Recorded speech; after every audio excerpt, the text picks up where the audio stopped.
पवन सिंह अब चुनाव नहीं लड़ेंगे। जी हां, आप बिल्कुल सही सुन रहे हैं और इसकी जानकारी पवन सिंह खुद अपने सोशल मीडिया हैंडल से दिया है।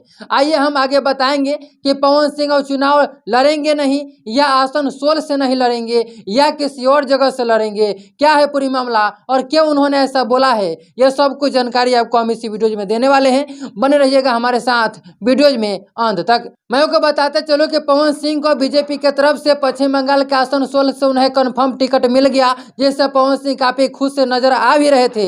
लेकिन उन्होंने अभी से 4 से 5 घंटा पहले, यानी कि मैं जो वीडियो बना रहा हूं, इससे 4-5 घंटा पहले उन्होंने अपने एक्स हैंडल से, यानी कि ट्विटर हैंडल पर उन्होंने एक पोस्ट लिखा और पोस्ट में उन्होंने लिखा है कि भारतीय जनता पार्टी के शीर्ष नेतृत्व को दिल से आभार प्रकट करता हूं। पार्टी ने मुझ पर विश्वास करके आसनसोल का उम्मीदवार घोषित किया, लेकिन किसी कारणवश से मैं आसनसोल से चुनाव नहीं लड़ पाऊंगा। अब देखने वाली बात यह है कि सिर्फ पवन सिंह आसनसोल से नहीं लड़के कहीं और जगह से लड़ेंगे या चुनाव लड़ेंगे ही नहीं। क्या कुछ अपडेट आती है वो सब कुछ आपको वीडियो के माध्यम से इस फेसबुक पेज पे और यूट्यूब चैनल पर हम देते रहते हैं, जानकारी देंगे भी आपको। और इसलिए इस सभी जानकारी जानने के लिए आप हमारे फेसबुक पेज को फॉलो कर लीजिएगा और यूट्यूब चैनल को सब्सक्राइब जरूर कर